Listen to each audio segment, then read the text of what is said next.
నేను law and order నేను ఇప్పుడు దాకా ఎస్ఐటీగా నేను ఇప్పుడు మాట్లాడా. ఒకే ఒకసారి పిఠాపురంలో మాట్లాడా. నేను ఈరోజు మళ్ళీ కాకినాడ వేదిక చెప్తున్నా. I want entire Janasena party MLAs and MPs, entire Janasena party MPs and MLAs and ministers, raise your voice against any kind of law and order situations. బలంగా చెప్పండి. ఇది నేను కుటుంబ నాయకులందరికీ నేను చెప్పలేను కాబట్టి, అది నా పరిధిలో లేదు కాబట్టి నేను వారు చెప్పట్లేదు. కానీ నా పార్టీ నాయకులందరికీ, నా పార్టీకి సంబంధించిన మంత్రివర్గానికి, ఎంపీలకి, ఎమ్మెల్సీలకి మీకు చెప్తున్నాను, నేను అన్నిసార్లు నేను వెళ్ళి మాట్లాడను, మీరు మాట్లాడాలి. మీరు కూర్చోబెట్టి లా అండ్ ఆర్డర్ని మట్టుకు కూర్చోబెట్టి కులాలని ఇష్ట రాజ్యంగా వాడుకుంటే మట్టుకు మీరు కామ్గా ఉంటే కుదరదు. నన్ను దయచేసి మీ అందరికీ చేతులెత్తి నమస్కరిస్తున్నా. కులానికి నన్ను దయచేసి పరిమితం చేయకండి. మీ అందరికి చేతులెత్తి దండం పెడుతున్నాను. ప్లీజ్ చేతులెత్తి దండం పెడుతున్నాను.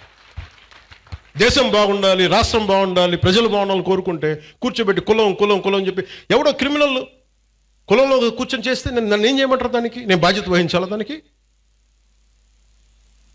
ఒక 14 ఏళ్ళ ఒక ఆడబిడ్డను రేప్ చేసిన వాడిని కూర్చోబెట్టి నేను వెనకేసుకు రావాలా? సిగ్గుండక్కర్లా? వెనకేసుకొస్తాం ఇలాంటి వాళ్ళని? కనిపించట్లేదు. This a police case.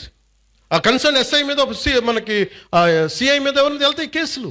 ఇలా మాట్లాడాలంటే ఆ చంపిన సదరు వ్యక్తులు కూడా అదే కులం వ్యక్తులను, ఆడబిడ్డలను పాటు చేశారు వీళ్ళు. అవి కూడా మాట్లాడాలి కదా.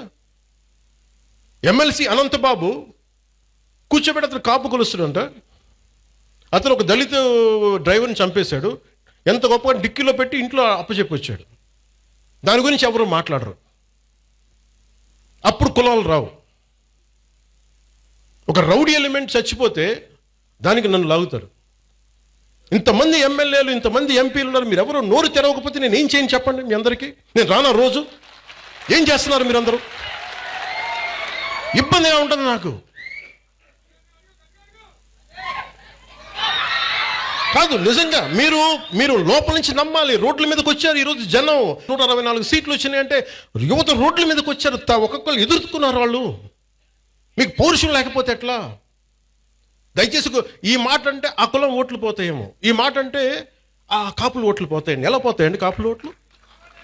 అంటే అలా కాదు. ఇప్పుడు కూర్చోబెట్టి ఎమ్మెల్సీ అనంతబాబు అనేవాడు కూర్చోబెట్టి మర్డర్ చేస్తే అది కాపులందరికీ చెడ్డ పేరా? మీరు చెప్పండి. మరి ఇలా కూర్చోబెట్టి ప్రతిదానికేనా అర్థం పర్థం లేకుండా కులం పట్టుకొస్తాడా? ఈ ఆంధ్రప్రదేశ్ కులం దరిద్రం వదిలితే తప్ప ఆంధ్రప్రదేశ్ బాగుపడదు. ఎంతకాలం పిల్లలు ఇక్కడ ఏమడుగుతున్నారు? భవిష్యత్తు అడుగుతున్నారు. మాకు ఉద్యోగాలు కావాలి, ఉపాధి అవకాశాలు కావాలంటే అవన్నీ ఆలోచించడం వదిలేశారు. ఆ కులం ఓట్లు, ఆ కులం ఎందుకు ఓట్లు పోతాయి? ఏ కులపు ఓట్లను ఎందుకు పోతాయి? మీరు సవ్యంగా పనిచేస్తే మనందరం ఓట్లు ఎందుకు పోతాయి? లా అండ్ ఆర్డర్ని కాపాడితే ఓట్లు పోతాయా? ఇదే చెప్పండి. మీరు మీ గొంతు తెలియాలి వీళ్ళకి.